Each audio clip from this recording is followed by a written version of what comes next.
আসসালামু আলাইকুম। আশা করি সবাই আপনারা ভালো আছেন। আলহামদুলিল্লাহ আমি অনেক ভালো আছি।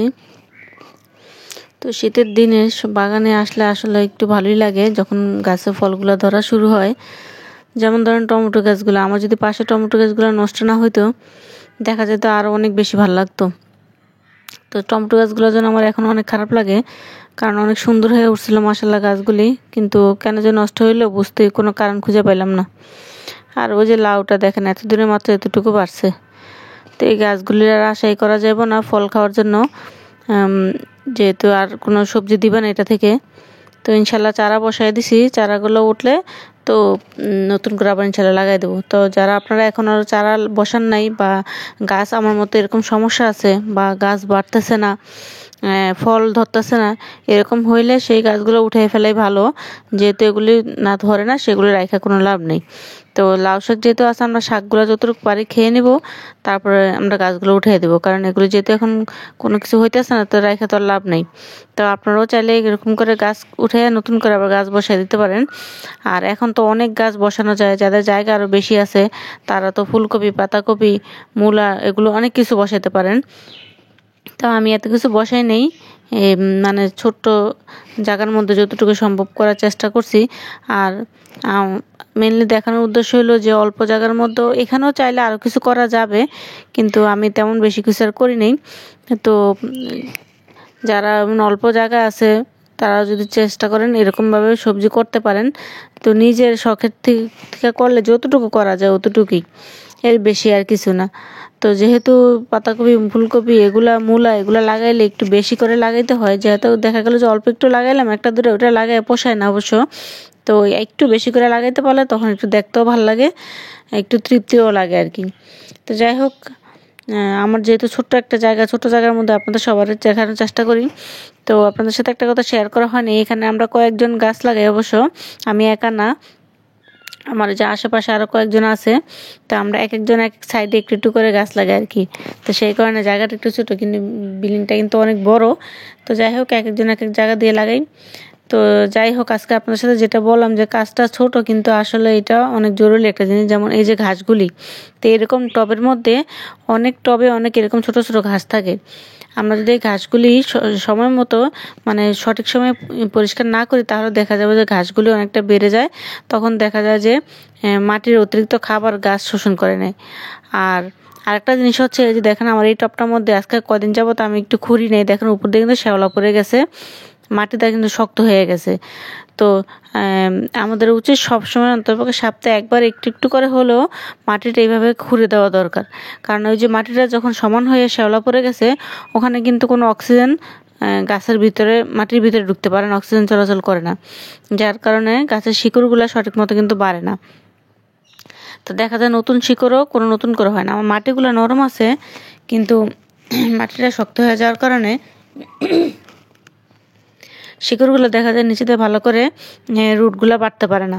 তো না বাড়ার কারণে তখন গাছেরও বাড়তি বৃদ্ধি কমে যায় বা খাবার গ্রহণ করতে পারে না। তো এরকম করে আপনারা টবের গাছের যে গোড়ার মাটি আছে, মাটিগুলা এভাবে করে খুঁড়ে দিবেন। তো আমি মোটামুটি করে আমার যতগুলো টব আছে সবগুলো দেওয়ার চেষ্টা করব। তো এরকম করে আপনারাও খুঁড়ে দিবেন। খুঁড়ে না দিলে গাছ কিন্তু পর্যাপ্ত অক্সিজেন বাতাস যদি চলাচল না করে, গাছের গোড়া কিন্তু তখন কিন্তু দেখা যায় শিকড়গুলো মজবুত হয় না। তো এরকম করে আমার এই যে নতুন এই টপটা কিন্তু নতুন, বেশি দিন কিন্তু হয়নি, আপনাদের সাথে শেয়ার করছি মনে আজকে 15 দিন হবে, এরকমই হবে, এর বেশি আর হবে না।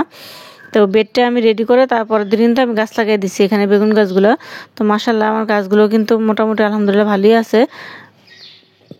তো এরকম করে মাটিগুলো খুঁড়ে দেবেন। আবার এই যে এটা আমার একসাথেই করা।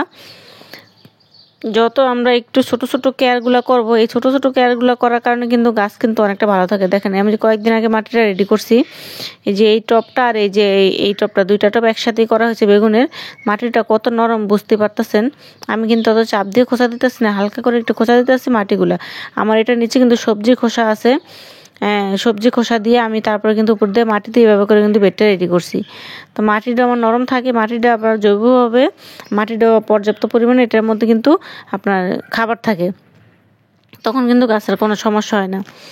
তো তো আপনারা সবাই যারা এখনও গাছ করতে চান বা করেন নাই, এখনই সময়। আমি বারবারই আপনাদেরকে এই জিনিসটা শেয়ার করি, এখনই সময়। শীতের মধ্যে প্রচুর সবজি করা যায়, আপনারা যে কোনো কিছু করতে পারেন।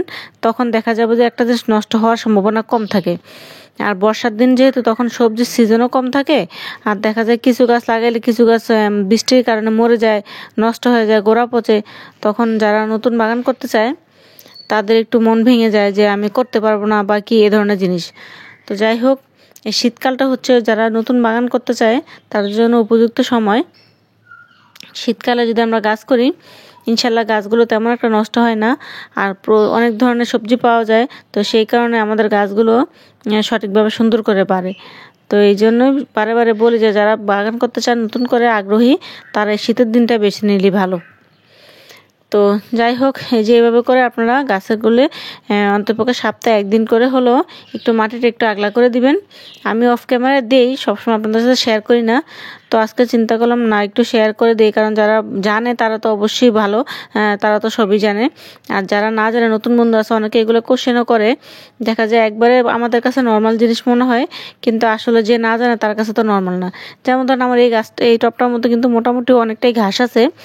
তো আমি এটা অফ ক্যামেরায় পরিষ্কার করে নিব। আপনাদের সাথে পরিষ্কার করতে গেলে অনেকটা সময় লেগে যাবে, ভিডিওটা অনেক বড় হয়ে যাবে। তো আমি এটা পরে পরিষ্কার করে নিব। আমি মোটামুটি অনেকগুলো আগে করে নিছি। তো এই যে এগুলো আমি আগে পরিষ্কার করে নিছি। তো গোড়াটা একটু খুঁড়ে দিব। তো আমার এই সিম গাছটা হচ্ছে কেরালা সিম। তো দেখি ইনশাল্লাহ এই বালতির মধ্যে এটা রাখার চেষ্টা করব। গোড়া একটু মাটি দিয়ে দিব। তো দেখি আমার গাছটা কতটুকু হয় বা কি হয়, আপনাদের সাথে তো ইনশাল্লাহ শেয়ার করবই। তো এই যে আমার সেই লাউ গাছ, এই লাউ গাছের মাটিটাও আজকে কয়েকদিন যাবৎ খোঁড়া হয় না। তো আজকে একটু করে দেবো, যত্ন করব। তো আপনাদের সাথে তো শেয়ারই করলাম আমার ওই লাউ গাছগুলো আর এই লাউ গাছটা। বিচি থেকে, এই জন্যই ভালো বিচি অবশ্যই দরকার। ভালো বিচি ছাড়া গাছ কখনো ভালো হয় না। টবের গাছ যেহেতু, সবসময় বিচিটা ভালো নিতে হয়, ভালো নিলে ফলনটা ভালো পাওয়া যায়। এই যে দেখেন আমার গাছটা কিন্তু এই যে নতুন অনেক শিকড় বের হয়েছে। এইভাবে যদি আমি খুঁড়ে না দিই, তাহলে আমার গাছগুলো কিন্তু নতুন শিকড়টা বের হবে না। যদি গাছগুলো এরকম খুঁড়ে দেওয়া যায়, তাহলে নতুন শিকড়গুলো থাকে, শিকড়গুলো আবার নতুন করে হয়। ওই যে দেখতেই পারতেছেন, আমি একটু কাছ থেকে দেখানোর চেষ্টা করতেছি। ওই যে শিকড়গুলা, ওই যে সাদা সাদা শিকড়গুলো দেখা যাইতেছে, যে এই শিকড়গুলো কিন্তু খাবার গ্রহণ করে, এই শিকড়গুলো কিন্তু মাটির উপরের দিকে থাকে। তো একটু হলে কিছু হবে না, আপনারা হালকা করে একটু করে ব্যবহার করে খুঁড়ে দিবেন, যাতে করে গাছ নতুন করে শিকড় বের করতে পারে, আর অক্সিজেন গাছের খুব সুন্দর মতো চলাচল করে। তো এই সামান্য টিপসগুলা হয়তো বা মনে হয় যে এটা কিছু না, কিন্তু আসলে গাছের জন্য কিন্তু এটা অনেক উপকারী, অনেক দরকারি একটা জিনিস। আর গাছের গোড়ায় এরকম করে চেষ্টা করবেন একটু মাটি দিয়ে দেওয়ার জন্য। যদিও আমরা পানি দেওয়ার সময় মাটিটা সরে যায়, তারপরেও আবার চেষ্টা করবো যেভাবে গাছের গোড়ায় চাপ দিয়ে মাটিটা দিয়ে দেওয়ার জন্য। তাহলে গাছের গোড়াটা অনেকটা শক্তি পায়, যে না গাছের গোড়ায় কোনো একটা সাপোর্ট আছে, এইভাবে করে তো ওরা অনেক শক্তি পায় গাছের গোড়ায়। জন্য গাছের গোড়ায় সবসময় মাটিটা উঁচু করে দিলে একটু ভালো হয়। তো মাশাআল্লাহ, আলহামদুলিল্লাহ, আমার এই যে কাগজের ভিতরে 2টা লাউ মাশাআল্লাহ অনেক সুন্দর করে বাড়তেছে।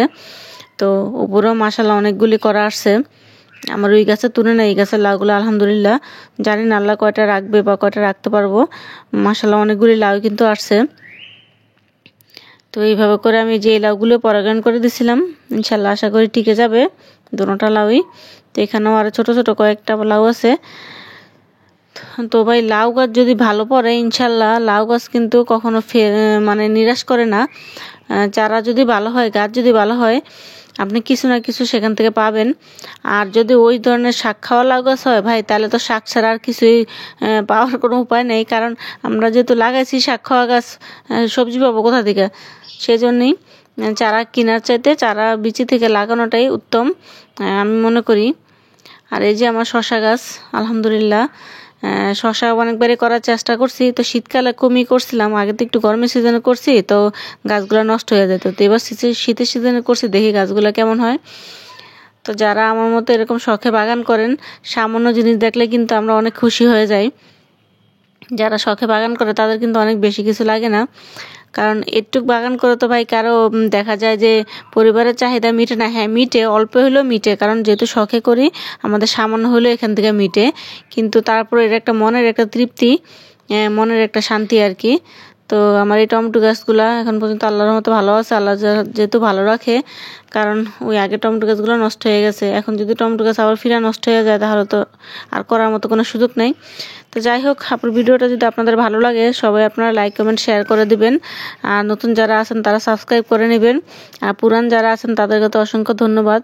আসলে যে আলোচনাগুলো করলাম সেটা টিপসগুলো নতুন বন্ধুদের জন্য, যারা পুরান আছেন তারা অবশ্যই জানেন।